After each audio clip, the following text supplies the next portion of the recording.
Akhirnya,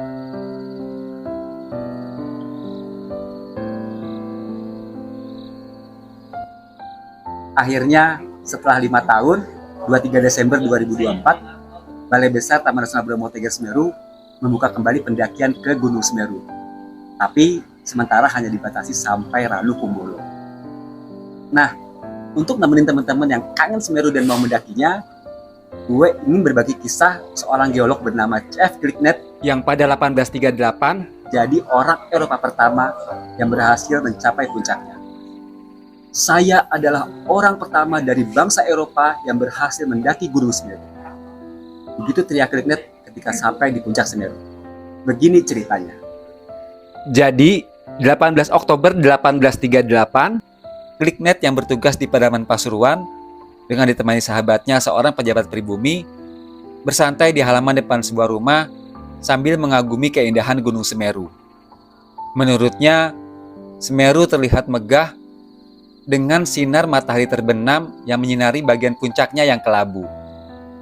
Sesekali asap tebal yang keluar dari kawahnya semakin menambah daya tarik pemandangan. Sementara suara gemuruh dari dalam bumi menarik perhatian kami. Begitu kata Glicknett. Mereka juga mendengarkan legenda yang diceritakan oleh beberapa orang Jawa tentang Semeru. Dari cerita tersebut, katanya Semeru dulunya adalah tempat tinggal roh-roh jahat. Kebalikannya dengan Bromo, yang merupakan rumah dari roh-roh baik. Glicknett sendiri ternyata ingin mengenal Semeru lebih dekat, dan kalau memungkinkan, ia akan mendaki sampai ke puncak. Glicknett pun menyampaikan keinginan ini kepada temannya. Tapi, temannya meragukan akan kemampuan Glicknett. Mustahil dilakukan. Sebelumnya sudah banyak yang coba mendakinya, dan belum ada satupun orang Eropa yang berhasil sampai ke puncak. Hanya sekali, 2 orang Jawa yang hampir mendekatinya, kata temannya sambil tersenyum. Menurut temannya, untuk menuju puncak sangat sulit. Harus melalui hutan lebat dulu sejauh 60 pal, baru kemudian dilanjutkan dengan jalan kaki. Glicknett tidak gentar. Karena melihat keseriusan Glicknett, akhirnya mereka bersepakat untuk melakukan perjalanan keesokan paginya. Banyak rintangan yang harus mereka hadapi sepanjang perjalanan hingga tiba di lokasi yang bernama Widodaren, tempat mereka bermalam. Dari sini, puncak tampak tidak terlalu tinggi dan terlihat begitu mudah untuk didaki. Saya nggak paham bagaimana mungkin upaya pendakian yang dilakukan sebelum ini gagal dilakukan, gumam Glicknett sambil melihat Gunung Semeru. Besoknya sekitar pukul 2 pagi, dengan ditemani 20 orang Jawa, mereka memulai pendakian. Saat itulah baru Glicknett menyadari, ternyata pendakian ini lebih berat daripada yang dibayangkannya. Dirinya benar-benar kelelahan. Setiap kali mendaki 20-30 langkah, ia harus berhenti untuk beristirahat. Katanya, nggak ada rumput untuk pegangan ataupun batu yang kokoh untuk berpijak. Kemiringan medan yang mencapai 40 derajat membuat tanah dan pasir yang mereka injak berkali-kali merosot. Terus-menerus batu jatuh dari jurang. Selain itu, tantangan lain yang harus kami hadapi adalah hembusan angin dingin yang kuat, yang membawa serta hujan kerikil, pasir dan debu. Hampir mustahil tetap berdiri. Satu-satunya cara adalah berbaring rata di tanah agar kami tidak terbawa angin. Tapi, justru bahaya terbesar muncul pada saat seperti itu. Batu-batu besar berjatuhan dari atas tanpa terlihat jelas oleh kami. 3 kali saya hampir tertimpa batu besar. Untungnya tidak sampai harus menghentikan pendakian sepenuhnya. Namun, pendamping kami dari Jawa tidak beruntung. Sebagiannya terluka sehingga tidak dapat melanjutkan perjalanan, ucap Glicknett.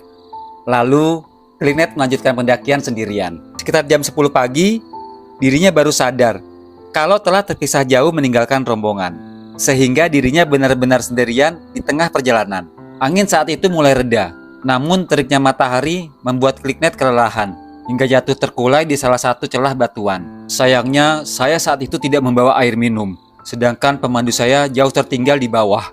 Segala sesuatu di sekitar saya mulai tampak samar. Pandangan saya pun mulai berkunang-kunang. Tiba-tiba muncul rasa penyesalan dalam diri saya. Jika memungkinkan, ingin rasanya kembali turun, ucap Glicknett menceritakan situasinya saat itu. Saya mungkin berada dalam kondisi setengah sadar ketika pemandu Jawa menyusul. Mereka membawa sebotol air. Dengan rakus, saya pun meminumnya. Setelah segar, saya kembali melanjutkan pendakian, kata Glicknett. Tidak lama kemudian, 5 pemandu lainnya bergabung.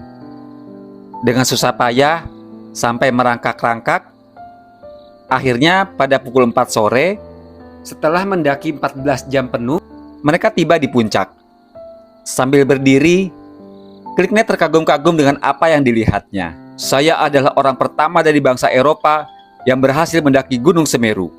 Meskipun awan sementara menghalangi pandangan, pencapaian ini sudah membuat saya cukup puas dan membuat hati saya sangat senang, ucap Kliknet dengan bangga. Lalu, Kliknet menceritakan lagi apa yang dilihatnya. Saat awan tersingkap, terlihat Gunung Bromo di utara.